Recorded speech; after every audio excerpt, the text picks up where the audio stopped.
Mossad kyekitongole ekikessi ekya Isiraeli ekyafuuka ekyengeri nga siiti mu Isiraeli ne mu nsi yonna nga bye kizze kikola mu nsi byewuunyisa naddala mu kisaawe kino eky'ebyobukessi. Mossad ekisimbulwa mu lulimi Oluyibreyi oba Oluhibru nga kiggwayo nga Institute for Intelligence and Special Operations era kyekikwanaganya ebyekikessi byonna mu nsi eno Isiraeli. Kino kyekimu ku bitongole ebyobukessi ebisinga mu Isiraeli era ebyogerwako ennyo ne mu nsi yonna olw'obukugu bwakyo mu nkola y'emirimu. Mossad ejjukirwa nnyo mu bikwekweto nga ekyali wano mu Uganda, Entebbe, mu myaka egy'ensanvu wamu n'ebyo ebizze bikolebwa ku lukalu lwa Africa ng'ekyali Misiri era mu myaka gye gimu. Olw'obukambwe bwakyo, Mossad teyina gwewuliriza naddala mu madaala n'okulagirwa okuggyako woofiisi ya Ssaabaminisita wa Isiraeli yokka. Ekitongole kino kirina abakessi nga kiteeberezebwa na wano mu Uganda wennyini weebali era bakola omulimu gwabwe. Obutafaananako oba okwawukanako n'ebitongole ebirala eby'obukessi mu Isiraeli ne mu nsi yonna. Mossad byekola, ebiruubirirwa byayo n'ebikwekweto byayo teri tteeka libirambika mu tteeka lya Isiraeli era tewali tteeka libinnyonnyola n'engeri gye birina kukolebwamu. Mossad ng'ekitongole ekikesse ennyo mu Isiraeli kifuna era kiweebwa ssente ezisoba mu triliyoni za wano nga mu Uganda 10 nga tekibuuzibwa ku nsaasaanya yaakyo nawe zadda, nga Mossad erina bambega abasoba mu 7 mu nsi yonna era kyekimu ku bitongole ebyogerwako ebisinga obukugu mu bukessi era mu nsi. Ekitongole kino ekyogerebwako kyatandikibwawo mu Desemba nga 13, 1949 okukwanaganya emirimu gy'obukessi wamu n'ebyobufuzi nga kyatandikibwawo Ssaabaminisita w'ekiseera ekyo David Ben-Gurion. Ngono yayagala nnyo wabeerewo ekitongole kimu kwanaganya ebyekikessi wonna mu nsi saako ebyobufuzi nga bwe biba bitambula era wonna mu nsi. Era olwakitandikawo ne kiteekebwa wansi wa woofiisi ya Ssaabaminisita yakibuuza era gwe kinnyonnyola.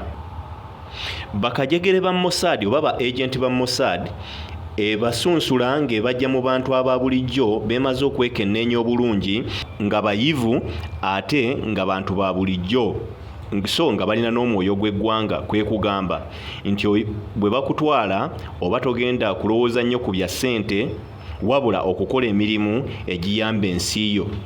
Babawandiika okuva mu bavubuka abayivu oba bakola emirimu egya bulijjo egitasuubirwa kubeera mu mbeera za bwambega ng'abagoba ba takisi, abagoba b'emmotoka eza bulijjo, babbuloka b'ettaka n'abantu abakola emirimu egigwa mu kkowe lityo. Mossad erina bambega mu mawanga okusinga Bungereza ne Amerika, kyokka yayongera amaanyi mu bambega baayo oba abakessi baayo mu nsi nga Syria, Lebanon, Iran, mpozi ne baliraanwa baayo Abapalestine. Eno ezeekola ebikwekweto ebyanaamiriza ensi ne batuuka n'okugyewuunya, nga n'ekimu ku bikwekweto ebijjukirwa kyali wano mu Uganda mu mwaka gw'76 nga ekikwekweto kino kyamanyibwa nnyo nga Operation Thunderbolt era kyali ku kisaawe Entebbe. Ng'Entebbe eno waaliyo abawambe abasoba mu 16 abaali bawambiddwa mu nnyonyi ne bagira nga bakuumirwa wano mu kikwekweto kino. Isiraeli okusobola okununula abawambe baayo yayungula abasajja baayo bakomando bamutasubwa abasoba mu 10 n'ennyonyi ez'omu bbanga ng'era ekikwekweto kino kyakwanaganyizibwa okumala wiiki emu yokka. Abawambe 12 oluvannyuma baanunulwa. Abasirikale ba Uganda basoba 40 ne battibwa ate Isiraeli nefiirwa abantu 3 mu kikwekweto kino okwali ne Jonathan Netanyahu ono nga yali muganda wa Ssaabaminisita wa Isiraeli ow'ekiseera kino Benjamin Netanyahu. Ekikwekweto kino wano mu Uganda kyakolebwa mu ddakiika 9 kyokka era abasibe ne banunulwa. Nga ekikwekweto kino kyakwanaganyizibwa wamu ne gavumenti ya Kenya ng'oluvannyuma lwakyo Pulezidenti Idi Amin yasalawo okuwolera eggwanga ku gavumenti ya Kenya nga yeesasuliza ku bannakenya abaali kuno nga kigambibwa abasoba mu 2 battibwa olw'ekikwekweto kino ate abasoba mu 3,000 ne baddayo e Kenya. kyokka tosobola kwogera ku bikwekweto ebingi ennyo Mossad byezze ekola ne byezzeeko etta ng'ekyo ekyali mu mawanga ga Buwarabu naddala mu nsi Egypt nga kino mu kikwekweto kyamala ennaku 6 mu lutalo olwamanyibwa ennyo nga 6-day war.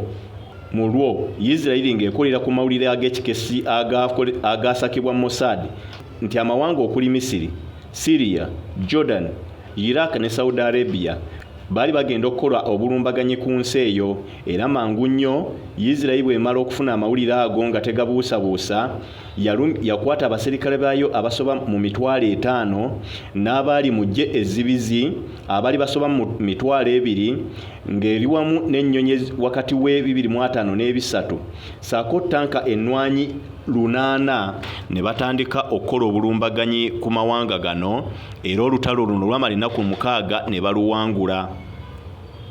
Eggye lya Isirayiri okutwalira awamu ng'okuŋŋaanyiza buli eyali etabamu lyali liweramu abantu 10,000.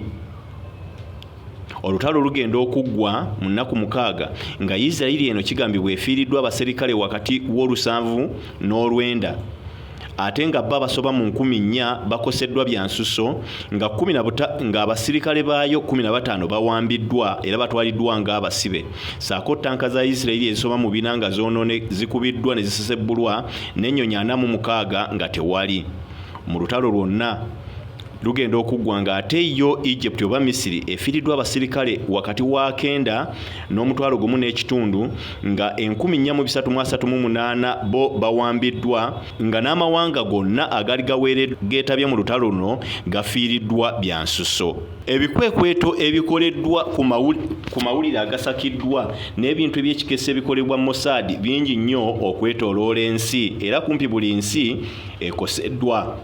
Mossad erina amatabi mangiko ng'eritabi ekkulu mu lyo lyerimanyiddwa nga collections, nga lino lyeriwandiika abo abagenda okukola eby'ekikugu wonna mu nsi naddala ebweru wa Isirayiri, era abakola mu ttabi lino beekweka mu bintu bingi naddala obusuubuzi n'emirimu egya bulijjo.